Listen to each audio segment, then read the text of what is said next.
Hello, everybody, and welcome to today's episode of the Fumbling Gurus, where we talk about all things happening around the NFL. Let me introduce you to your host. We have the one, the true, the G Man, How's it going, guys?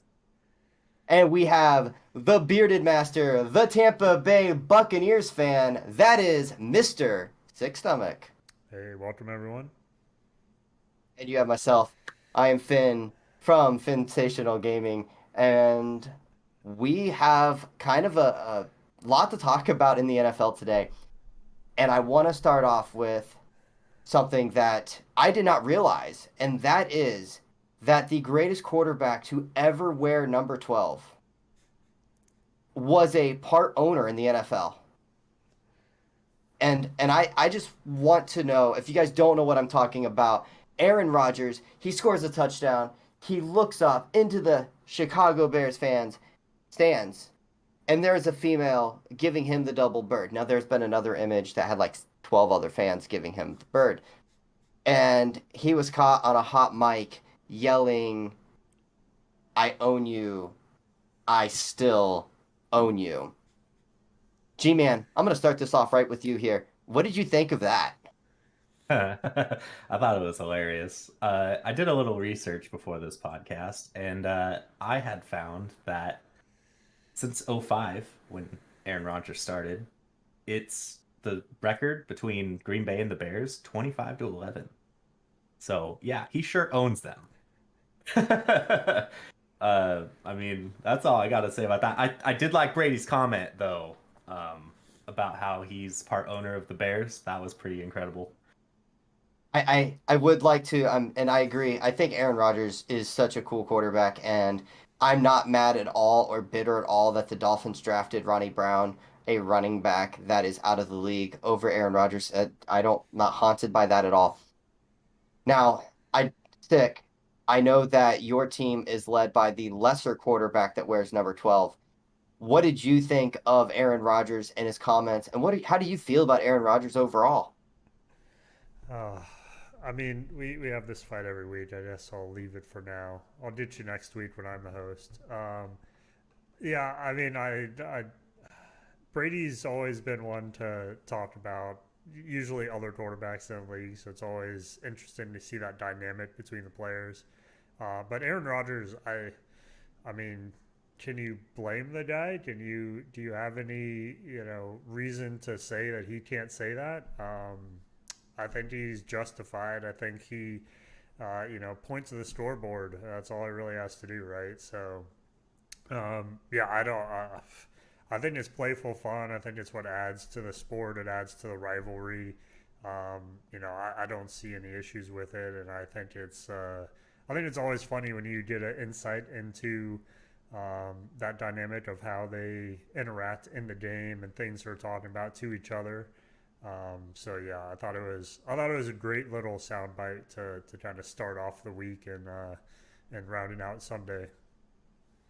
Yeah, one of the things that I think we've come been so accustomed to is quarterbacks are like these robots, right? Hmm. They they sit there, they answer the question, "What did you think of today's game? What did you see?" And that's, "Oh, well, the team played great. Thank you for the offensive line blocking me. The receivers made great plays."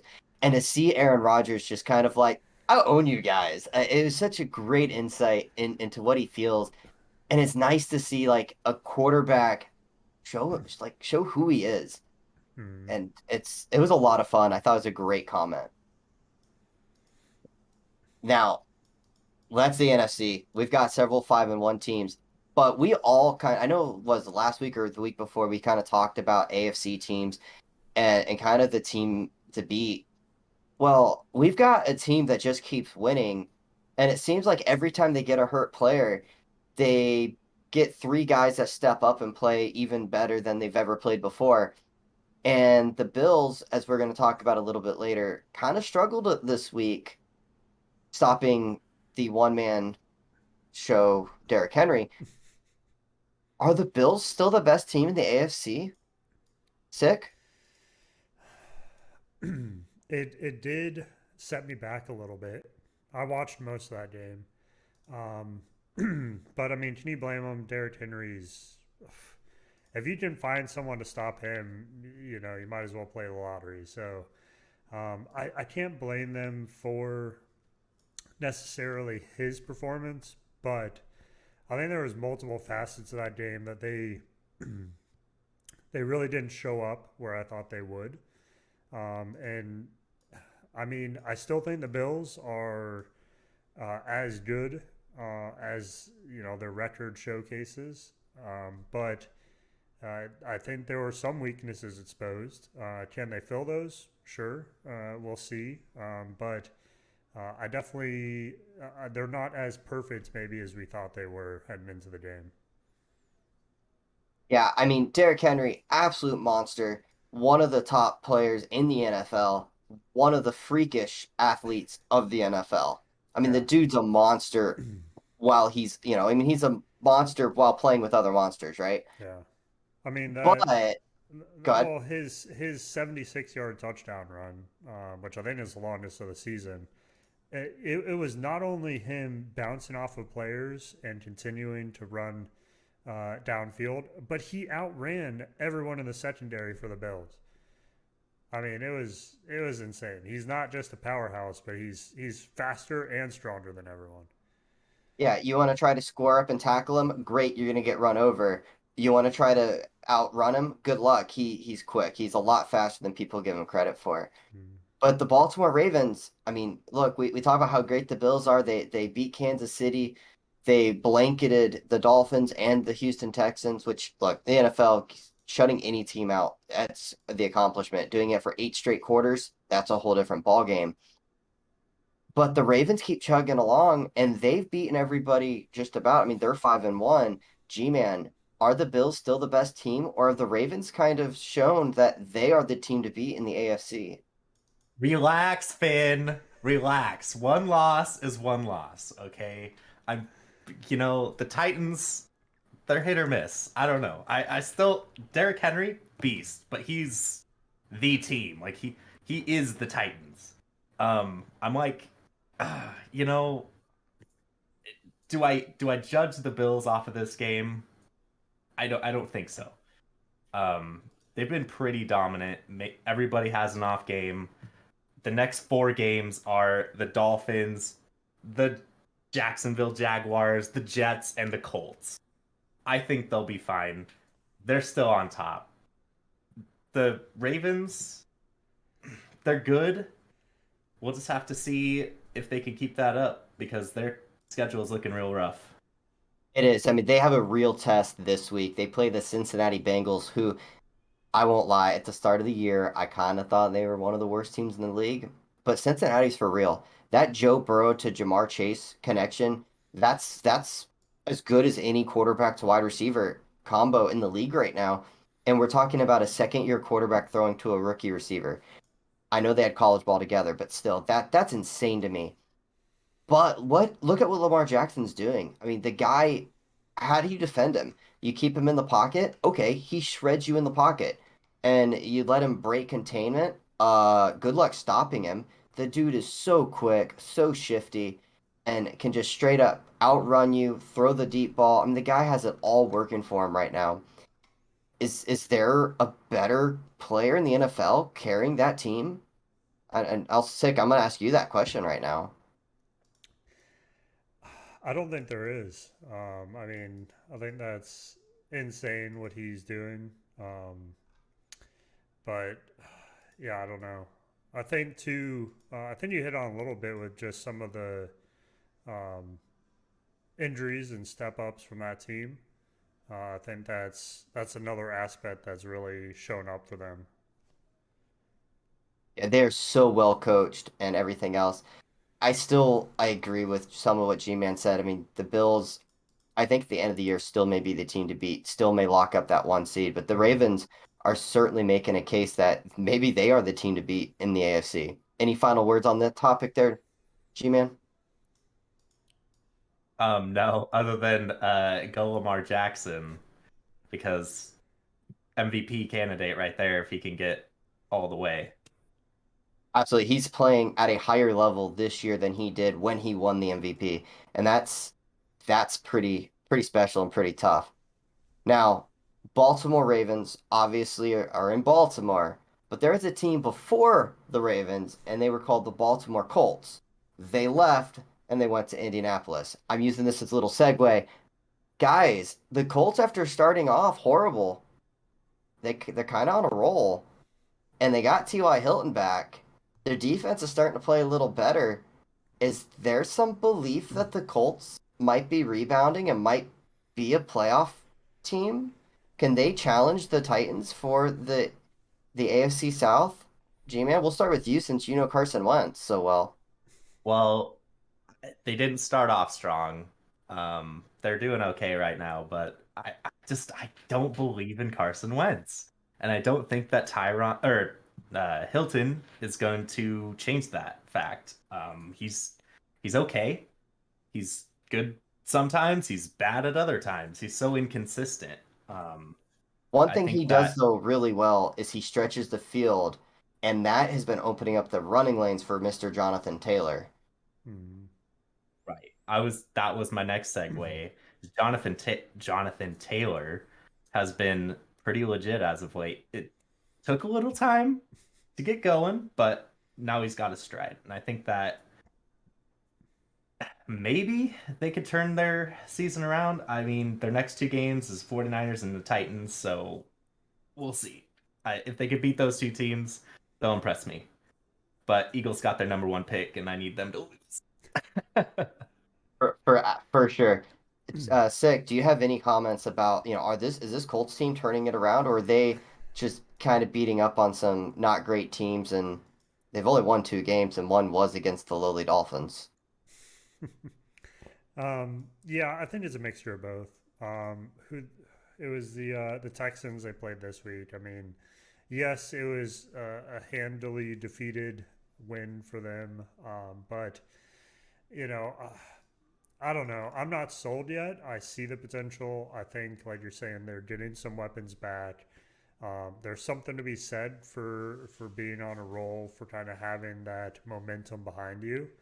Um, so there, I mean, I would like to see them do well. Like that was growing up, kind of a Peyton Manning fan, being a Tennessee Volunteer fan of Peyton Manning. Colts have always been, somebody that I've kind of followed. So it'd be nice to see them kind of, get some of that success back. But um, I'm not sold just yet. I think we need probably another week, maybe 2 weeks, to actually see them continue the success and continue against someone that's going to give them a challenge as well.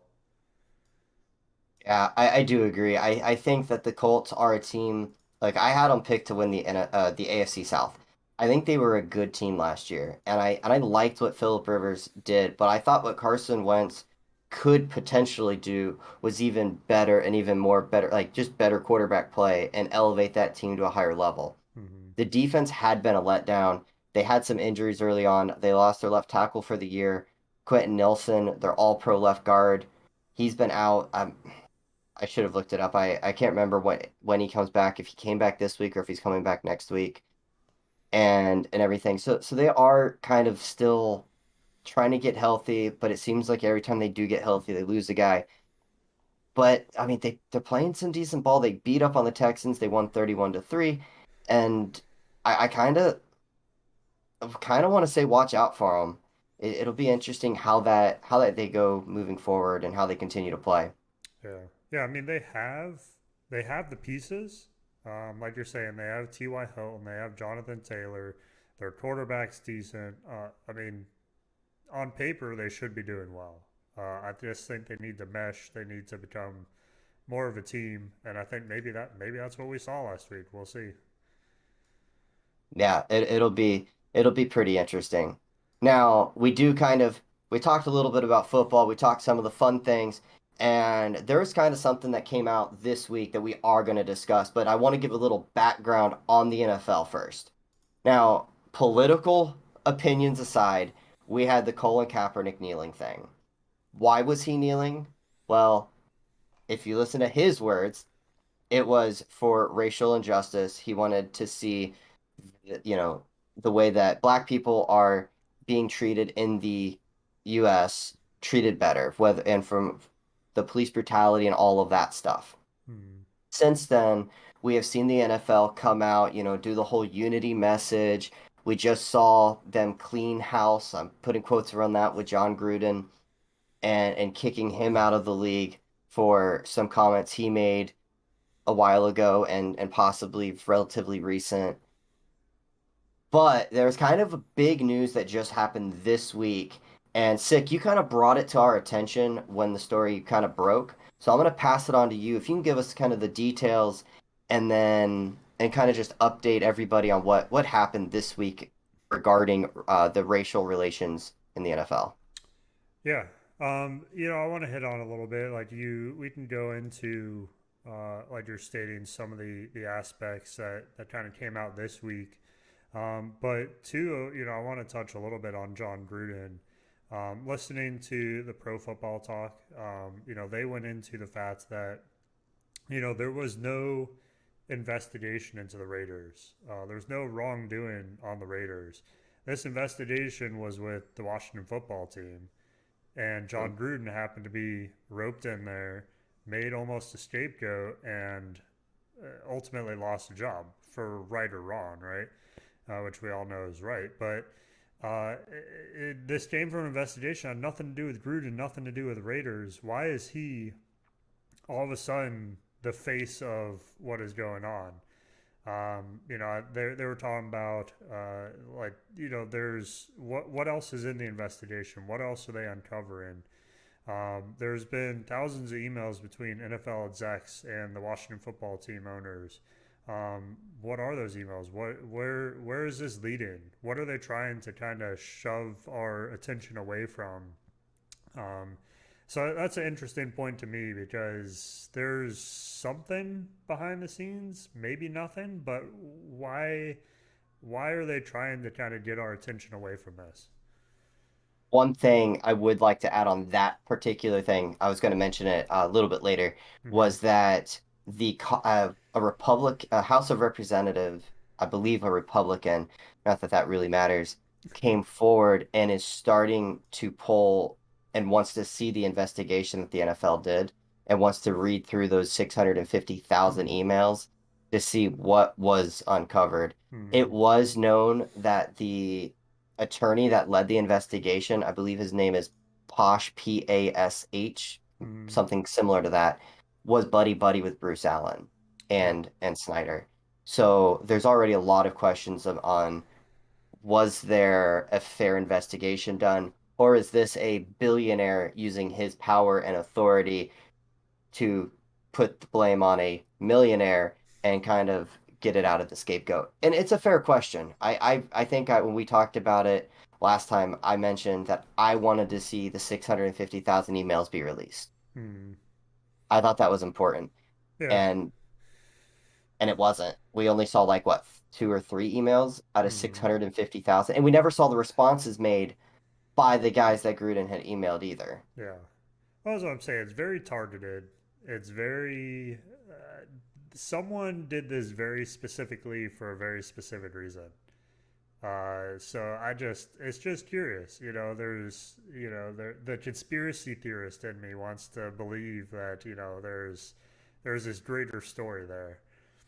Um, but yeah, we can jump into kind of the news this week, of course. So to break it down, there was a recent proposal and essentially a settlement between the NFL and the previous players and some of the athletes that played for the NFL.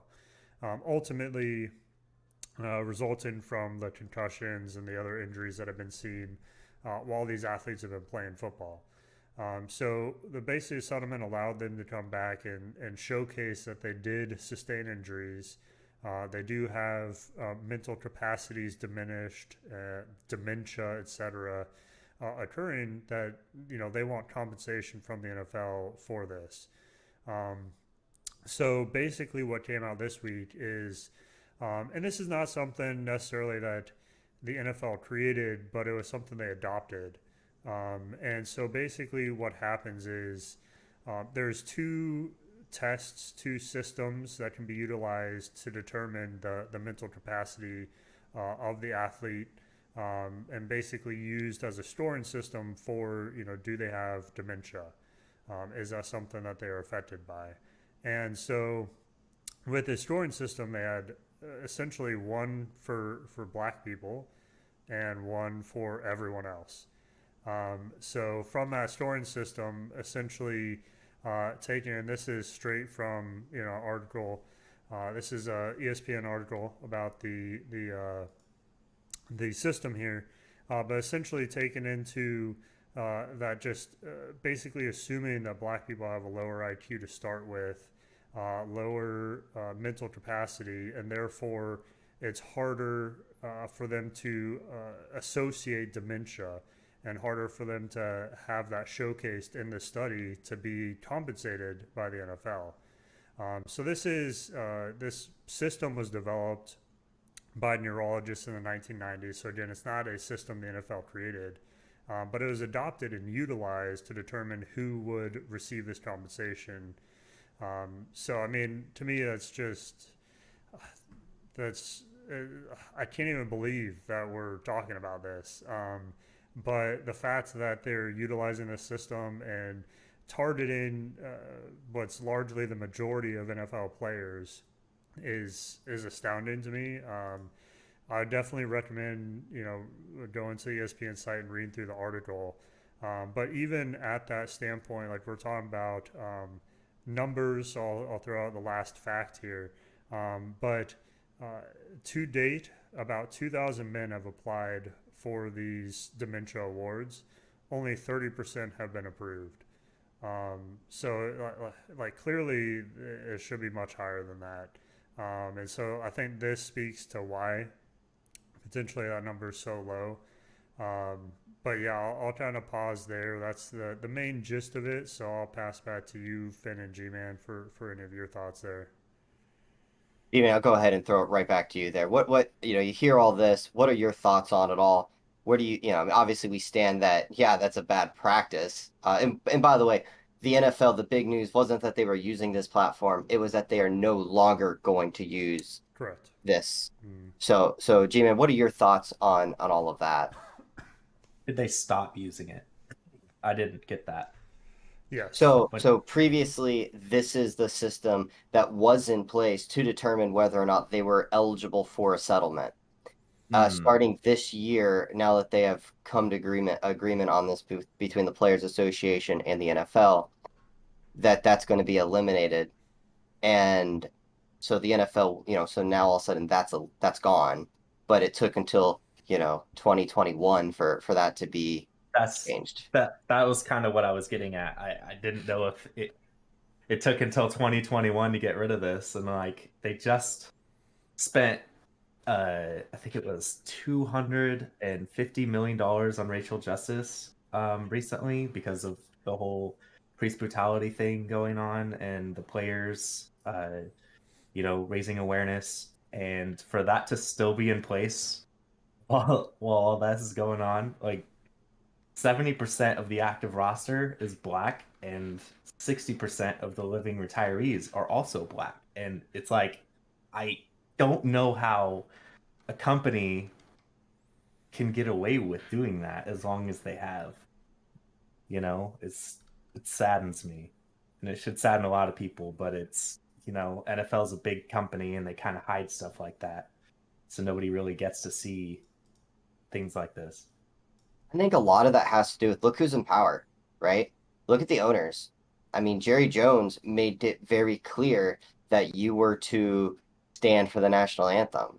You've got guys, all these different owners, a lot of them, I mean, they're billionaires, right? Like a franchise isn't worth just like $1 billion. It's two, three, $4 billion. You have to pay these players. So it's not just like, oh, I'm worth 4 billion. No, you have to have liquid cash to pay these guys. It's not for the young man. And you go back, I mean, Bill Polian, who was a great general manager for years and years, when Lamar Jackson came out, flat out said that he should be a wide receiver. Back in the day, if you were of color, you were not white, you were not a quarterback because the quarterback was the intellectual position. And for those who are just listening, I put quotes around that because that was their mindset back then. There was a great wide receiver, and I can't think of his name off the top of my head, but he was this elite quarterback prospect.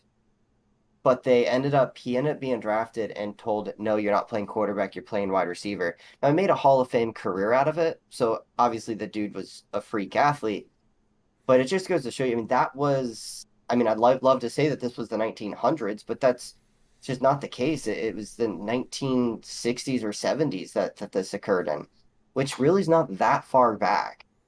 So the NFL has made some strides, but the question is this, and I'm going to ask you both this. I'm going to start with Sick. Did the NFL start caring about social justice because they care about blacks, or are they doing it because they care about money and it was a bad look on their end? I think it's a little of both. Um, I think so. I'll give you a little background of I guess where I'm coming from. It was today even I was reading an article about um, the Raiders and the changes that John Gruden has put in place. So previously, their GM was African American, a black male, and he brought in a lot of black athletes to the Raiders. They were I believe over 80% of their team was black athletes under his supervision, and it was one of the highest percentages in the NFL. When Gruden came in, that stayed the same for the first couple of years Gruden was there, and then as soon as that GM was fired, the team slowly shrank to I believe low 60% of being black athletes. So he basically is shifting the mentality of that team, molding that team to more of what he feels is the correct way. So I think there's those slight things that you don't see. Like that is racism. That is, um, but you don't see it. It's not active, like you're saying. You don't see the fact that hey, this guy's a quarterback, but we're going to make him a wide receiver. Things like that are occurring. So I think ultimately that's the answer. Is yes, we can and we should be demolishing these systems in place that discriminate. But I think the other thing is we need to put people in power that are diverse and not just black or white. We should be expanding upon that. Like we had some of the John Gruden emails talking about women becoming refs. Same thing, like how many executives in the NFL are women? How many? So I think um, that's going to be the overall answer to me. Is if you really do care about it, then we should be having diversity being seen, not just let me revoke this system that everyone knows is unfair and cruel and whatever you want to call it. Yeah, it's funny that you mentioned the Raiders and kind of who you were talking about. There is Amy Trask. She used to be a chief executive officer with the Oakland Raiders back when Al Davis was the owner. Hmm. And Al Davis is the father of Mark Davis, the current owner. She has a fun nickname called the Princess of Darkness. She has a book called uh oh man, I forgot the name of her book at the top of my head there. I actually own it. It's in the process of reading it. She talks about how they were one of the first franchises that really tried to diversify their executives, their coaches. The Rooney Rule, she always said should be called the Al Davis Rule because Al Davis was the first one to really do that. I mean, hiring a woman to be an executive back then was a pretty big deal. And obviously the Pittsburgh Steelers owner, the Rooneys, they came out with this idea and this proposal that whenever you interview for a head coach, a general manager, you have to interview at least somebody of color as well. And that's just to give them a chance. And the Mike Tomlin was actually not on the initial roster to be interviewed by the Steelers. And they interviewed him and he blew everybody away. And so he ended up getting the job as the head coach. And, obviously, The rest is kind of history. He's won a Super Bowl and is deemed one of the best coaches in the NFL. Do you guys know how many head coaches and general managers, so a head coach and general manager on the same team, are black? Do you guys know off the top of your head? I believe that's the only one, right? The Steelers. One. And Oh. it's not the Steelers. Hmm. It's the Dolphins. Hmm. They're the only team that has a black GM and a black head coach. At least it was last year. I'm pretty certain it's that same way this year. Black head coaches do not get get a second chance at a less they get a second chance less than that of white coaches. So if a black coach enters, they get fired faster and have less of a chance to get a second opportunity. And so I'm right there with you. It's sometimes it's the subtle things that you look at and you go, they're not being racist. I don't believe these owners, these hiring managers and all this stuff are just straight up ignoring black candidates. But I think one of the problems is there's not that many black assistant coaches that are deemed ready to take that next step. Hmm. And there's a history in the NFL that you hire who you know, you hire within your circle, you don't hire without outside of that circle. And so these guys aren't given the opportunities to rise up, to give themselves a chance at these jobs. And you're seeing them get a little better at it, but it seems to be just a very delayed process. And I mean, we say that, this is a big deal with the concussion protocol and getting rid of it. I mean, it is a big deal. We should be looking at blacks not having a less IQ just simply based on skin color. We know that's not true. We know that's not real. So that's a good step. And the fact that they have given money to social injustices and they've done this. But again, I just wonder how much of it is them truly trying to take those next steps or how much of it is just a marketing ploy to try to make their brand even stronger. And G Mountain, I'm gonna throw it to you if you have any thoughts on that, any last thoughts, and then we'll kind of move back to football. I know we really like talking more about the game, but it is important, I feel, to talk about some of these things that go behind the scenes that obviously big story being talked about today, but things that need to be talked about and be in the front more often. Yeah. So my final thought on this is like you going outside the NFL, a lot of companies, what it seems to me is they just kind of they care more about the money than they do the actual people in the company. And so optics, they care about optics. They care about how their company looks. And so with they go with the social trends.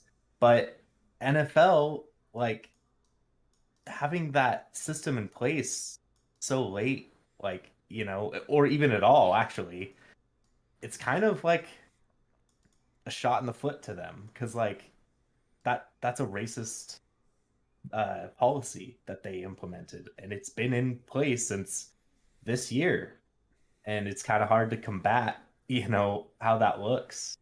And I don't know, I really I really got nothing else to say there. Like it's just money. NFL all about money. Hmm. Dick, I'll throw it back to you too if you have any final thoughts before we move off and move on to something a little bit more lighthearted. No, I think I've hit on everything. I definitely share the sentiments that both you kind of had in your final thoughts. I do agree, G man, that it's like how can you say you care? How can you say you're doing these things when um, you're having to be sued, you're having to be fought on these policies, you're not withdrawing them yourself.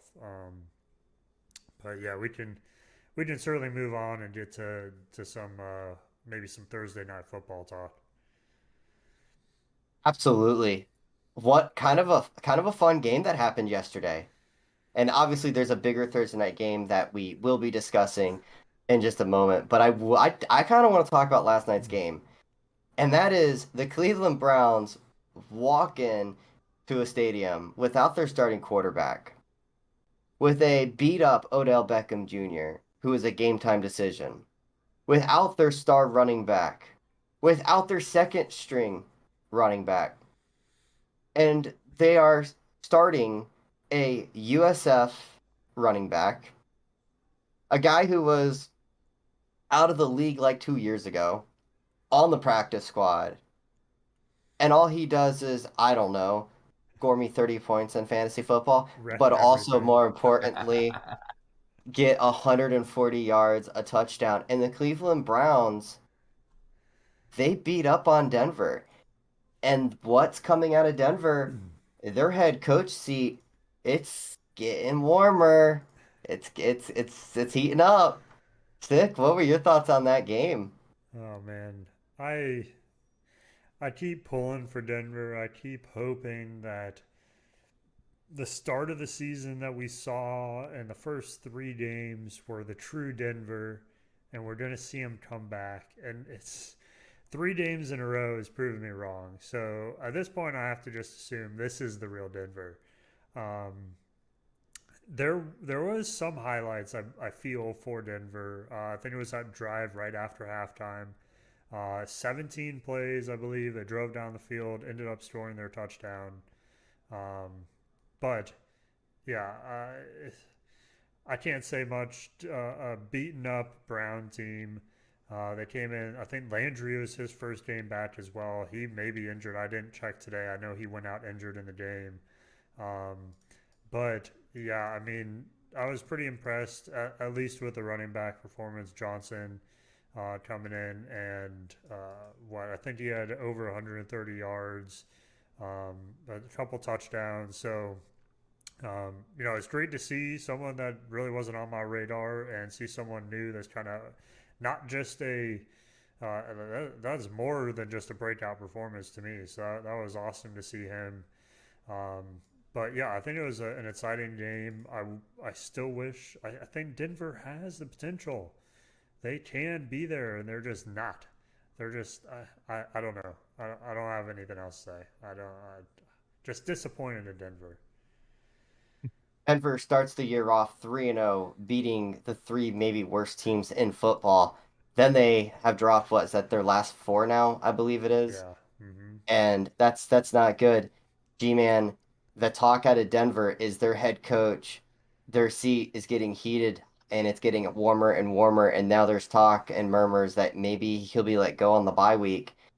If not, if they even makes it that, definitely by season's end if he doesn't get kicked out earlier. Should he be worried with this initial start and how it's fizzled? Very worried. Very worried. I'm pretty sure we talked about teams and you guys were all in on Denver. I was never in on Denver ever. Never ever was I ever in on Denver. Okay? Like I a beat up Browns. A beat up Browns. Still beat Denver. And was it at home? No. But still. I don't know. God, he's fired. He's done. He's out of there. Fire everybody, burn the whole team, start fresh. Wow, Get out that of town. sounds that sounds very similar to messages that I have sent people over the last week. I that game it was fun. I do agree. I think Denver's head coach needs to start looking around. I certainly wouldn't be purchasing any houses if I just got there. It's Teddy Bridgewater is not the answer. Drew Lock, I don't know if he's the answer. I know there's a lot of speculation. Aaron Rodgers wanted to go to Denver. It seems like a really good fit. Maybe get a new head coach, lure him in, and they could be a real contender. But they've had some injuries, but yeah, it's not looking good. And their offense was boring. I mean, a 17 play drive sounds exciting, but it took so much time and it was just so much dink and dunk and Yeah. it's you can't do that in the NFL and survive. Well, I want to go to our record-breaking picks this from last week, and we were amazing. We each got one game right. I And feel and I feel you could throw darts at a board and pick better than we did. Yeah, I yeah, know. no, That's so good. it's for real. I want to start off with, G-Man and I, we thought for sure that the Chargers were the real deal, that they were going to take the Ravens on and beat up the beat up Ravens.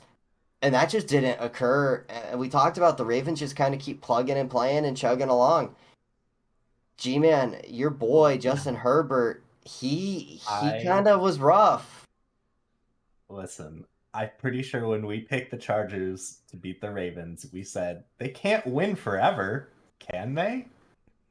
Well, they turns out that Chargers are no match for the Ravens. Like they just stomped right over them, and Lamar Jackson had their way with them and spit them back out. I don't know why. I That game should have been better than what it was, and it just was not. I Yeah, learned my lesson. Don't bet against the Ravens. I agree. I don't have much to add to it. Chargers F5 pick 'em, sorry. But somebody who is great at picking upsets, the Cleveland Browns, while a little beat up at the time, nowhere near as beat up as this week, faced the undefeated but COVID-ridden Arizona Cardinals. And Sick said, I don't care. You can be sick. My name is Sick. I know what I'm doing. He picked Arizona and can tell me what happened in that game, Sick. They came back and won. I believe. I don't think. I'm trying to pull up the score here to get my facts straight. Yeah, 37-14. I believe only the first quarter was really, actually, the second quarter was competitive. Cleveland, that was the only time they scored. I mean, kind of what everyone kind of thought Cardinals would have a down week. I think they proved why they're undefeated and why they remain undefeated. Um, so not much to say for me besides why was an undefeated team underdog? I don't understand.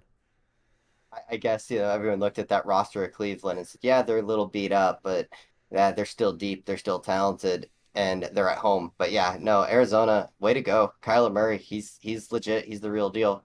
Also, kind of fitting Cliff Kingsbury, a guy that I'm not real high on as a head coach. He's out with COVID, and that offense just kept chugging along. Which Now, may not speak well for him, but yeah, yeah, for real. Now, I want to say that I did not pick the Bills against the Titans as a fairly heavy favorite at 6 points there. And we talked about it. Mr. Derrick Henry, he kind of just absolutely demolished the Bills. You had Julio Jones catching the helmet pass. That was an amazing concentrated catch by Julio. AJ Brown, he was well, he had a lot more Brown going on.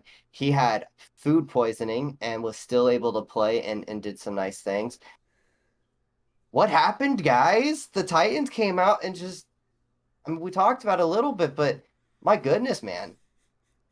You guys were so confident. That was your lock of the week together, and that didn't pan out for you.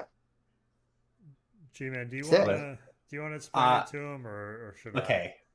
Okay. So this was basically a WWE match, and Derrick Henry power bombed the Bills through a table, and that is the end of that game. All right. Did he not? I just that's All what right. happened. That's To what happened. to be fair, the Bills had a fourth and inches at the very end of the game where if they got the first down, so the Bills are going for wins, right? They don't want to tie. They're already they were 4-1, I think, heading into it. So they're only 4-2. They can take another loss, but they didn't want to just go for a tie. They wanted to go for the win. They're on like the 4 yard line or something crazy, and they go for it on fourth and down and don't get it. Um, so we can say they lost, Finn. That's awesome. You can put a loss on my board, but the Bills won that game. The Bills could have and should have won that game. Even if they win that game, they don't cover the 6 point spread. So you would have lost on Uh, that. we'll You're say right. The we'll one call say though, they go take the ahead. field goal, go into overtime, win by a touchdown, cover the spread. Fair enough. I will say in that game, I actually didn't mind the going for it on fourth down. I thought that was the right call. Mm-hmm. I didn't like the quarterback sneak. If you're going to go for it, there was only like 20 seconds left on the game. run a play that has a chance to score a touchdown. Mm-hmm. Roll out Josh Allen, give him the chance to run. The dude's again, we're talking about athletic freaks in the NFL. Everybody is, but Josh Allen's even bigger and faster and stronger than a lot of other quarterbacks, and Mm-hmm. it's kind of a weak play call. But they did lose. However, my Rams pick against the Giants, it was total domination. The Rams are for real. Not much to say. We'll move on to the Dolphins game because I want to get this over with Okay. and out of the way. Okay. Cool. Cool. Cool. The Miami Dolphins go to England, and I don't know if they drank tea instead of coffee. I don't know what happened. They didn't play well. They played like garbage. The refs were bad in the game, but at the end of the day, Miami would not do anything to shut down the Urban Meyer led Jacksonville Jaguars. And they lost. They lost. And they look, G Man, sick has seen him. My message is that during that game, I had people texting me asking if I was okay. People asked me what did I break?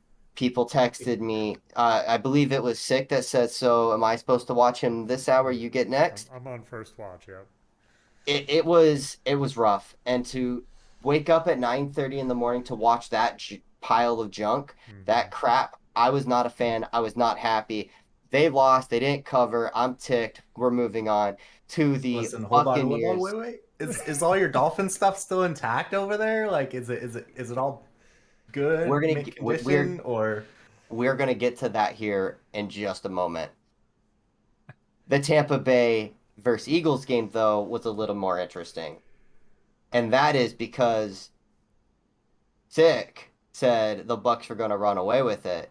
G-Man kind of was like, I think the Eagles going to win it, but they at least will kind of throw in here that they'll at least keep it close.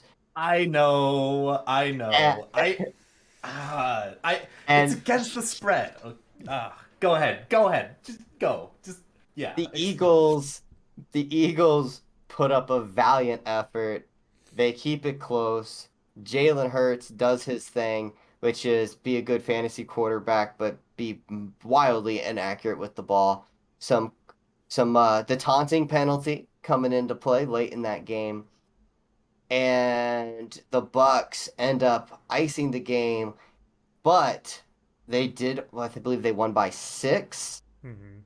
which means the Eagles covered the point spread. And Sick, once again, you do not get a point for picking the Bucks to win. What went through your mind during that game? Kind of talk to me about that game, and then about this point spread, your favorite thing in the whole world. I don't even remember the game. All I remember is the stupid point spread. I I'm just gonna have to start playing the odds. I mean, G-Man picked his Eagles to win. Somehow he still gets a point. Listen, My team actually won, and I don't get a point. It just it Welcome to Vegas. yeah. Welcome to I, Vegas. Apparently, this is why I'm not a betting man, I guess. But I don't yeah, like it. I I I mean, it's kind of what I led into when we were talking last week that the Bucks defense, man, it's tough. I mean, the offense with as many weapons as we have, that's what's going to keep us in games. The defense apparently isn't going to give us help. So I think that's something that is gonna be something to watch going forward, because we can't just keep winning games by outscoring people. It's essentially what happened: is the offense just stayed on the field, ran out the clock, scored enough points to win, and that was the game. Same thing even with the Dolphins a week before. Yes, we ran away with the game in the fourth quarter, but up until then, it was blow for the first 3 quarters. Going back even further with the Bucks, really the only 2 tests we've had have been Dallas and the Rams, and we almost lost to Dallas in Week 1. Again, very similar situation to the Eagles, where we're able to drive down and game-winning field goal, and then Rams, of course, we lost. So it's not boding well for when we meet these teams that are going to be a real test. But I mean, a win's a win. We came away with it. I just wish, we had a little more oomph behind that win. Now, I'm going to do something that is not very Eagle-like, and that is I'm going to hand it off to G-Man to discuss what he saw in that game. Fire Nick Sirianni right now. Fire him. It's screenplay after screenplay. Like, there's no running the ball. I'm pretty sure the only reason we came back is we started running it a little bit more. Like, I just, God, fire that guy. Man, I don't G-Man, I know. do have to ask you a question, and that Yeah, is, I heard a little birdie told me that at some point in that game, somebody got a little agitated and might have shut the game off. it was 7 to, I forget what it is. It is 7-14. So, yeah, I shut it off after the second half because I was like, okay, now they're going to start running away with this. There's no reason why I should keep watching my Eagles lose like this. And I'm sure you got that feeling every time you watch Miami, so you know my pain, and now I know yours. Um, and guess what? They ended up coming back a little bit, which kind of surprised me, but I, there was more passing it off. So I guess I, I I didn't watch the second half, admittedly, so I can't really say. But I did hear that there was a uh, penalty that was a little iffy in that game with It wasn't necessarily an iffy penalty. It was a penalty that, by NFL standards, you cannot say mean words at a player. And it's a okay. dumb penalty, but it has been called against teams like the Bucks as well. But yes, a taunting penalty in the fourth quarter extended the Bucks to get the first down, which ended up leading to them running the clock out. But the Eagles did something that in the second half that they haven't done much this year is that's kind of handed the ball off. And it's amazing when you hand the ball off more than 2 times a game, sometimes good things happen, and that's kind of what happened with the Eagles. So, but they did cover, and so you got the point. But I want to ask you this because I wanted to talk and discuss about our teams, where they are this year, but where they are going to be set up for next year and beyond. You said fire everybody. This is a first year head coach. I'm kicking. No. I need you to. Hold I need on. more Wait, information on wait, this. wait. I said fire Nick Sirianni. I never said fire everybody. But you I don't think fire the head coach and keep everybody else. Jonathan Gant, our defense is what's held us in these games. And I think that the bad play calling, I don't think that Nick Sirianni and Jalen Hurts are connected. So it's like and I think it's the bad play calls. Like they're not running. They just keep passing. And it's Jalen Hurts is not very accurate quarterback, unfortunately. I don't know really.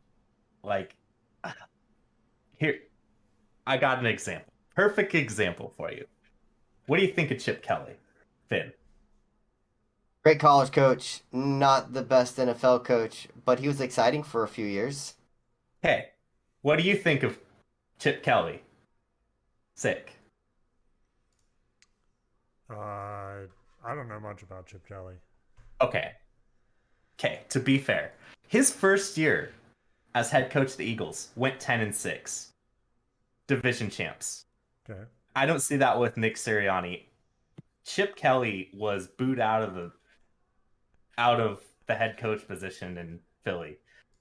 I don't understand like how we're keeping Nick Sirianni right now with how bad he's done with this team. I gave him the benefit of the doubt for like 4 weeks. We've had some hard teams, but ultimately I think he's not going past 1 year as a head coach.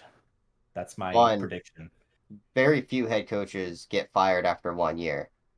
Cam Cameron of the Dolphins was one. I believe Arizona did it, but very few coaches actually get fired after 1 year. But man, you are brutal wanting to fire your coach after 6 weeks. Not even giving him week 7, and you're already ready to fire him. But G-Man, they traded the Dolphins to get their first round pick. With Carson Wentz playing a lot of snaps, it looks like the Colts it's gonna be a first round pick from the Colts. I know that you kind of are done with this season with the Eagles, but they're set up really nice for the future. And I don't want to talk about next year when we're week 7 of this season, but kind of tell me, where do you see the Eagles going? I mean, do you think you have the right guys in place? Obviously, kind of not if you're ready to move on from your head coach. Yeah, I don't. I just. I don't know if is Hurts still the guy, and that's the answer. Like that's the question that we gotta ask ourselves as Eagle fans. Is Hurts still the guy? He's kind of inaccurate. He, you know, he makes good play calls when he needs to, but it's I don't know. Ultimately, I say make him a backup, get a new QB, and see where you stand then. New head coach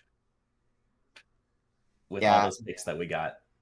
I think that the Eagles are set up very well for the future. I said at the beginning of the year to you that I was not the Jalen Hurts fan that a lot of people were. I questioned his ability to throw the ball, and it's definitely shown. He's an amazing athlete. The dude can scramble, he's quick, but he certainly is not shown that he's the guy past that. He's kind of a gadget player at the moment. Can he progress? Sure. That's what the rest of this year is to see. Sick. Well, you talked about the Bucks. They're 5-1. Their defense has been a huge issue. We're not going to talk a lot about next year. They're 5-1. We're talking this year. What do you see with the Bucks this year, and where do they stand? Do they have a shot to repeat? I mean, certainly. I think, we talked about some injuries on defense. That's certainly not helping. I saw Sherman even so it looks like he was injured last week. Hopefully, he's back. But, I mean, I think that's a big part of it. But two, I wanted to hit on. I was reading this week, 5-1's tied for the best start the Bucks have ever had. And if we go 6-1, that's the best start we've ever had. So that was an interesting stat to me. Which, I mean, growing up a Bucks fan, I guess doesn't surprise me too much. But yeah, so I'm looking forward to potentially breaking that record and going 6-1. And I think that we are, I think I called at the beginning of the season we were only going to have, I think, 4 or 5 losses all season. So I still think that there's potential there. Yeah, I think we definitely need to be still focused on this season. Like you're saying, there's no reason for us to focus outside of every game to game. Um, and yeah, I think as long as the offense can stay healthy, they can keep scoring the way that we are. Um, you know, it'll be tough. With the defense we have, but I think we can compensate for it. I think we have a good overall team that can, the strengths and weaknesses play off of each other a little bit. So ultimately, if we can get the running backs continuing kind of the last couple weeks like we have been, get the defense a little better, I think we're one of the tougher teams to beat. Yeah, for sure. The Bucks really, I mean, being in the Tampa Bay area, it's kind of frustrating seeing the success that they're having when I watch my team week in and week out. Mhm. But the Bucks continue to win games, and it's tough to win in the NFL. A win is a win is a win, and they keep doing it. Yeah, sometimes they may receive a benefit of a call here or there, but that's what happens when you have the not as good as Aaron Rodgers quarterback wearing number 12 on that team. I mean, I how many players have beat every NFL team that are still active? I believe Ryan Fitzpatrick is one of the guys who's done it. So do we really want to compare that? All Hey, right, moving on. Fitzmagic was also a Buccaneer player. I like him. You Yeah, shave a no, beard. Yeah. I believe Peyton Manning did it as well. Oh, active. You said it. You did say active. So we'll talk about the Dolphins. We'll make it pretty brief. This year is over. This year is ruined. Ryan Flores better figure it out real quick, or by the end of the year, he's fired. I'm on the clean house at the end of the year. GM, you're gone. The 2020 draft was one of the worst drafts in recent history. They had 3 first-round picks. They blew at least 2 of them. And I say Tua of them because the only guy who has a chance to be any good is Tua, who is currently being rumored to be traded. I And if hope you so. trade him and you bring in Deshaun Watson, I'm just going to warn you, this background will be gone. They trade for Deshaun Watson, like the rumors say, this is gone. I You will swear not be on this? support I will not be supporting a team that is going to trade a massive amount of draft picks, a massive amount of capital to get a rapist at quarterback. And I know he's an alleged rapist, but I want to be very clear. He has 20 plus women going against him saying that he has sexually assaulted them. I do not want that guy on my team. I do not want him the face of the franchise, and I am certainly not going to trade 3 or more first round draft picks for him. Hmm. And if you do that as a franchise, I'm gone. I'm gone. My name will still be Finn because I'm not changing that, but this background is gone. I did I hear won't do it. I heard talks. I kind of want to hear your opinion on it. That right now there's no sanctions against Watson. There's legal cases, etc., outside of football, but there's no league sanctions to prevent him from playing. I have heard that that is more so because Houston has decided they are not playing him, and he's on the do not play list. And there's talks that as soon as he gets traded, if that team intends to play him, that's when the sanctions will come down. What are your thoughts, Finn? Is that accurate? I my belief and my opinion and what I have read or heard from various people that are connected to the NFL, and not or personal sources of any kind, Mm-hmm. is that the NFL. One nice thing about the NFL is they haven't had to make a decision on Watson because the Texans are doing it. The Texans are paying him like $14 million this year, some $20 million, whatever it is. It's a stupid amount of money to not play. Mm-hmm. They're basically saying, here's a bunch of money, don't show up. And Watson's like, okay, cool. If they get traded, then the NFL has to decide, do I step in and put them on the NFL exempt list? Mm-hmm. And it's kind of 50-50, right? So as of right now, he is scheduled to go to the grand jury and will have the 20 something cases put in front of him, and then the determination will get made. It's possible that he could play this year and then miss next year because of suspension and while the whole grand jury process is going, and then he could be in jail. We really, the reality is we don't know. And so I don't like the idea of him on the Dolphins team.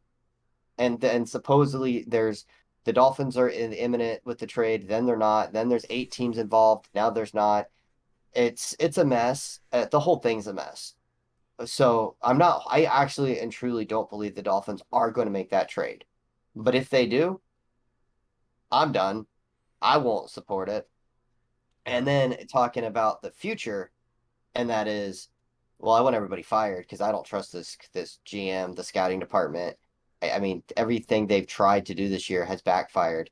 I mean, this was a team that had playoff written all over them, and they're 1-5 and just lost to the 0-20 Jaguars. So I'm not looking at this coaching staff and going, yeah, you're doing really good. Great job, guys. I mean, the head coach has gone through 4 different offensive line coaches. They're on their third and fourth offensive coordinator in 3 years. They don't have an identity on offense. They haven't upgraded the running backs. The wide receiving core is a mess. Their quarterback, I mean, Tua, I like him. I think he's a good player, but he's not the guy yet. The defense has regressed. I talked about the defense. I mean, they seem to struggle against the great offenses. So it schematically seems flawed. How do you fix this team? What faith do I have in this coaching staff to fix the team moving forward?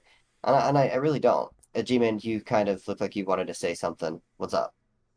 Well, I mean, the only reason the Eagles didn't get him is because he didn't want to play for us. So, so I mean, I don't know. I mean, I probably would have been in your boat had talk's been ramping up the Eagles were going to get Deshaun Watson. I can't support that guy. I don't want to take away his like abilities because he's a good player, but allegations are serious, and I don't like those.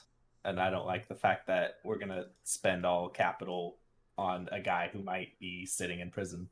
So, and I'm right there with you, and I feel your pain. Okay, so let's talk for just a second. Player, right? Forget all the sexual allegations. Forget the fact may very well be in jail. Just the player himself. He's a top 5 quarterback. Great. The Dolphins don't have an offensive line. Their receiving core is on IR or hurt. Their running backs are average. They've got a good defensive line, but they need help at linebacker, and their secondary is hurting really, really badly in terms of needing to get younger, cheaper, and all that other stuff. Outside of that, they're a really good football team. Basically, if you trade for them, they've got a quarterback, they got a tight end, and they got a defensive line that's so-so. That's not a team. They need the first-round picks. They need a rebuild. That's not good. Sick, you look like you're ready to say something. I was gonna say I just don't see the reason. I mean, when you're 1-5, what is the point of trying to salvage a season? What is the point of going to this effort to bring in Watson that could or could not play this year, could not ever play in the NFL again? We don't know. Yeah, I don't know. It's bringing back Michael Vick vibes of, when is he going to play? Is he going to play? Is the league going to let him play? And we kind of saw what happened with that. Michael Vick was also a top 5 quarterback, and his return wasn't the greatest. The allegations weren't the greatest. The time missed was a lot. So I mean, there's too many unanswered questions, and I just don't see the need to, like you're saying, to go out and get this guy for what reason? For right now, what does that bring to the team? But yeah, I can tell you what it brings. It's a last-ditch effort to keep their job. The GM and head coaches may very well be fired. exactly. So you throw the Hail Mary and you hope to keep your job. That's why. Yep. It's the only reason. Yeah. Yeah. So, well, we kind of talked about the state of our teams. I want to go into our last segment, our best segment here, and that is our weekly picks. Woohoo! G-Man, I'm going to start with you because I feel like you are just ready to go. You are hyped. I feel it. Your lock of the week is definitely the lock of the week. What is it? I got the Cardinals beating the Texans, 17.5-point spread. They cover. Let's go. I looked at that game and I said, that is way too many points. I know. I'm not interested. I know. But last time, okay, but here's why. Hear me out, okay? Last time it was the same situation. I'm like, I don't know if this Bills team can beat the Texans with a 17.5-point spread, and I was wrong. So maybe the undefeated Cardinals can do me the same solid, and I repick. So maybe, I don't know. What do you think? Am I wrong? Am I crazy? I didn't pick them. That's all I'm going to say. Okay, well, when I get the W next week in the next podcast for the Cardinals win, and all my picks are W's, you guys can snooze and lose. I mean, I think that's the largest spread I've ever seen. At least no, it's not. Tracking no, it's not. No, it's not. No, it's not. I think the Bills game was about 17 and a half. It was 17 and a half. It was 17 and a half, and I lost because I bet against it, and I thought the Texans were, or I didn't think that the Bills were going to cover, right? Yeah, or wait, yeah. Texans. Yeah, whatever. I didn't think that it was going to happen. I picked the Texans to cover that spread, and I was mistaken because they didn't even get a point, I don't think, in that game. Good luck. They did not. So sick. Your lock of the week. Let's hear it. Man, I have to do it before you. I mean, you want me to go? I can go. No. I'm locked and loaded. I'm ready to go. So I know it. I don't know who to pick this week. Every game's either a blowout game or between two teams. I don't really want to pick one. One of the ones that stuck out to me. So there's two games that stuck out to me. The Eagles game, they're playing the Raiders. I think that'll be a good game. And then the other game was I'm pulling it up here. The Dolphin game against the Falcons. That was the other game that kind of stuck out to me. Those, in terms of point spreads, were the ones that kind of drew my interest. But I can't pick either of those because those are your guys' teams. And I don't really. I want to stay away from picking those same games over and over. So I sucked it up and I picked the Packers. They're playing the Washington football team. It's, I think, just over a touchdown spread. So that was my game as a lock. The Packers over the Washington football team. Yeah, they are 8 points Hmm. spread. And, well, the reason why I happen to know that is I also chose the Green Bay Packers as my lock of the week for the same exact reason. I was looking at this week's picks, and there were three games that kind of made me go, hmm.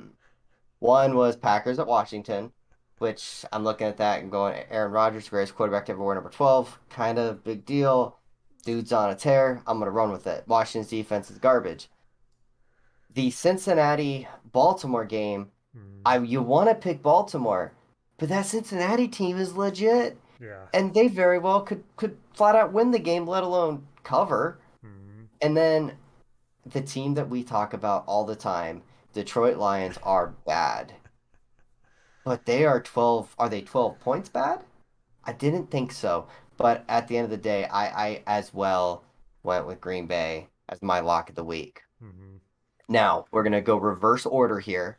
So I will start off. My upset is a team we talked about already.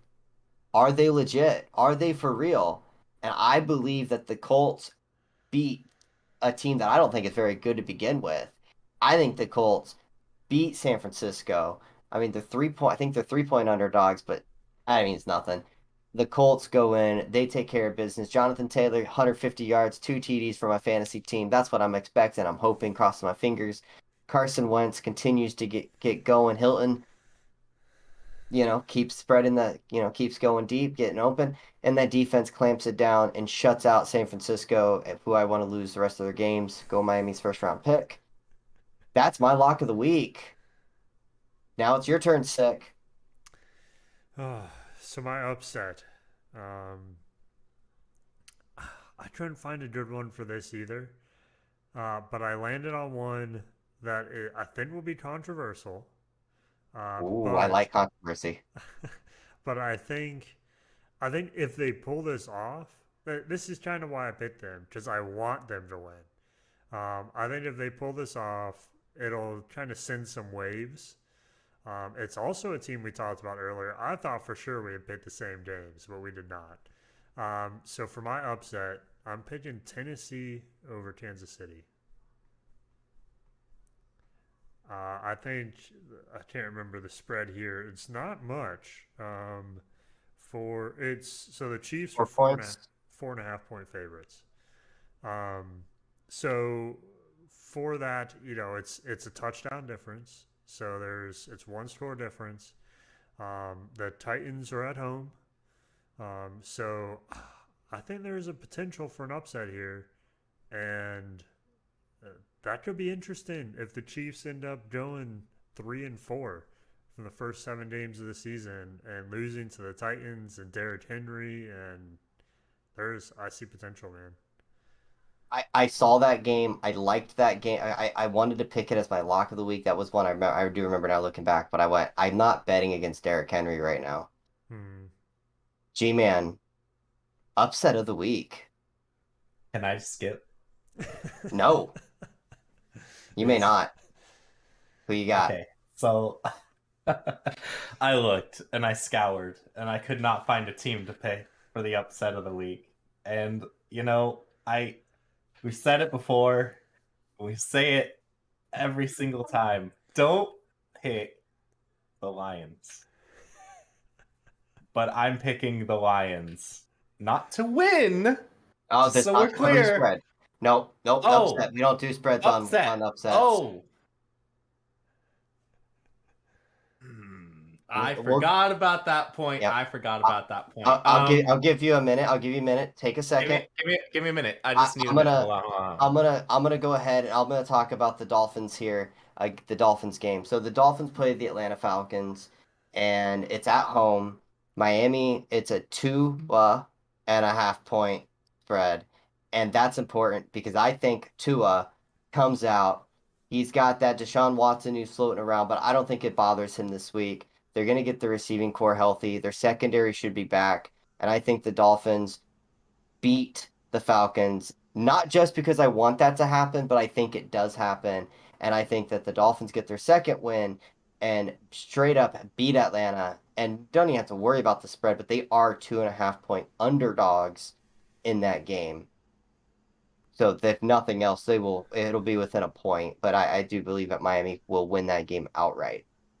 Dick, I'm gonna go to you with your Bucks. They are facing who and the spread, and then your thoughts. I don't know. You tell me, Finn. Who are they facing? Yep, They're facing the for the Bears. Bears, Yeah. Justin Fields. That's Yeah. right. Called that one out.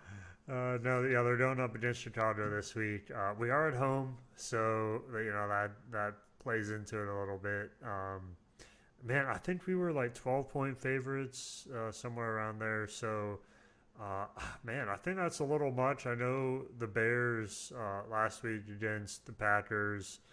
They're coming off a tough game. That was a brutal game. Watching some of that, a lot of injuries that we're seeing. Not necessarily severe injuries, but just that's a tough game to play. Those teams always go at it. So I think Bears will probably come in a little knocked up. A little maybe spirits down after facing the Packers and what kind of occurred there. We talked about some of the Aaron Rodgers stuff earlier. And I He think, owns them. too, what was that? I said he owns them. Yeah, exactly.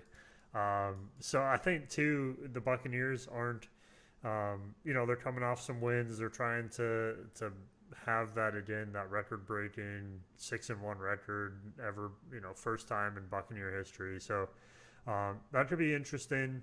I don't see us losing the game. I definitely think we're going to win against the Bears. My problem has always been whether or not we're going to cover the spread. And like I said, a 12-point spread is tough for me to pitch against. So I'll just flip flop every week. So I think the Dolphins I picked we would not. The Eagles I picked we did. So I'm just going to say we're not going to cover the spread this week. We're going to win, but we're not going to cover the spread. So if I'm wrong, I'm keeping it next week and we'll start flip flopping from there. Just clearly I'm off kilter with what's going on here. Got it. So we're gonna go back to G-Man. He looked confident. He looks like he knows what he's talking about I now. got it. I got it. So scratch the Lions. I don't even have to pick them now.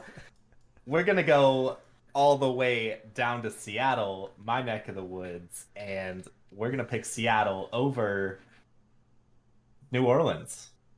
They are a 4-point underdog. I was looking at that game too. I think that would be an interesting game. I mean, I don't Russell Wilson's out, okay? It was a close game versus the Steelers. I don't know. They're a good pick. It's at home. It's only a 4-point spread. I think we can. New But Orleans it's isn't a not. great team, They're and not. Geno Smith has done all right, but he has caused 2 game losers with an interception and a fumble. But they've kept it close, which is all you can ask for in a upset alert type of game. Your pick in terms of your Eagles, good sir, who are they playing? What's the spread? What's the outcome? What's your pick? You know, I had the Raiders beating the Eagles and covering that 3-point spread. That's what I had. But a part of me thinks I should reverse that. And this is my forte. That like this is where I shine. This is the category that I shine in. And I'm reversing that. I think the Eagles beat the Raiders and cover that 3-point spread. And so the Raiders are so the Raiders are a 3-point favorite in that game. So Mhm. you think, again, kind of like what I said, you think that the Eagles will have a great shot at just straight up winning, but if nothing Straight else, up they will winning. keep it within 3. Keeping it within Got it. 3. I like it. I like it. So you've got the Eagles over the Just want to Raiders. clarify this time so I don't get a fluke victory in this category. I don't like fluke victories. I feel bad getting that point, but it is what it is, sick. Sorry. So I mean, theoretically, I should just pick the Buccaneers to lose and or cover the spread, and then I get 2 possibilities for a point. Well, other than they're the favorite, so if they lose, then they're done. Uh, They have to win by Favored a 12, lot. or yeah, well, they no, have to if I win by pick 12. no, because if I pick them to either lose or not cover the spread, Oh, then yeah, then I get 2 possibilities. I which is can what you did this week. so if they lose, I still get a point. Correct, because you're saying that the Bears are over the Bucks in terms of the betting odds of they're Fair starting enough. the game at plus 12. Sporting bets. This is my my final thought here is that Vegas knows what they're doing. They pick their odds very well. They run all the simulations. It's fun to see how many games are like 6.5 point spreads and the game ends at 6 points or 7. Like they know what they're doing and they've got it down to science. And I wish I was better than them. And obviously I'm not better than them. There's my pun of the week. G-Man, final thoughts. I really hope my Eagles win this week. Raiders are going to be a tough game. That's my final thought. I really don't got anything else. Actually, I do have something else that I was going to mention earlier in this podcast, but remember when we were talking about Aaron Rodgers and how he said, "I own you" to the Bears? What if Tom Brady said that to the Dolphins when he exited and beat them? What would your Well, reaction be? I would have laughed because Miami had historically went 1-1 with the New England Cheaters for many years. So it would have been an inaccurate claim because some of Brady's worst games ever was when he faced the Jason Taylor-led Miami Dolphins. So I would have laughed at him and called him an idiot. And my viewpoints of him would not have changed one bit. Fair. That's And I all will I got. say this, I will say this, just to show everybody, I'm an open door here. When the Deshaun Watson rumors started floating around that it was an imminent trade happening, I sent 4 teams that I'm a free agent at this point. So I sent a list to my dad and my uncle who are big Bucks fans of the 4 teams that I will be rooting for. And those 4 teams were the Baltimore Ravens, the Kansas City Chiefs, the Green Bay Packers, and the Arizona Cardinals, and that hometown team was not in the mix for good reason. I feel Hold on a like Sick. second. Hold on a second. Wait a second. Those are all winning teams. Absolutely. So you're a bandwagoner. I'm saying that if I'm abandoning this team, and I've got to abandon them, I'm picking a team. We're not going to the hometown team. You're a bandwagoner. Bandwagoner Finn. yeah, I see your true colors. at least bandwagon for the Buccaneers. You're in Just be Buccaneer a territory, man. Yeah, I can't do it. just be a Colts fan. All right. Just be a No, Colts can't fan. do it. I feel the only true answer here is you can only root for the team that just beat you. I feel like you have to now become a Jacksonville. It's like you're infected. Yes. You're infected. I'm not you a- now have to be a Jacksonville fan. I can never root for an Urban Meyer led team. Yeah. So going back sick, your final thought of the week. I I have no other thoughts. I think we covered everything pretty well this week. I think like I said, there's a lot of what seems to be heavily favored games this weekend. So it'll be interesting to see some of the score lines and what there were some blowouts last week. So I think it's starting to get to that. It's almost like open season. Those teams that are good are starting to showcase themselves, and the teams that are bad are starting to play really bad. The toll of the season, the injuries are stacking up, and so yeah, it'll be interesting this weekend to see some of those score lines, and yeah, I'm excited for some more football. Absolutely. Well, everybody, thank you so much for hanging out. We appreciate it. I appreciate it. We've had a lot to talk about this week. We had some fun moments, some lighthearted content, and of course, we went deep dive into some of the racial inequalities of the NFL. And hopefully, you guys found something out of this podcast, and hope to see you guys next week here at the Fumbling Gurus. Have a great one, guys. Yeah, Bye. see you guys.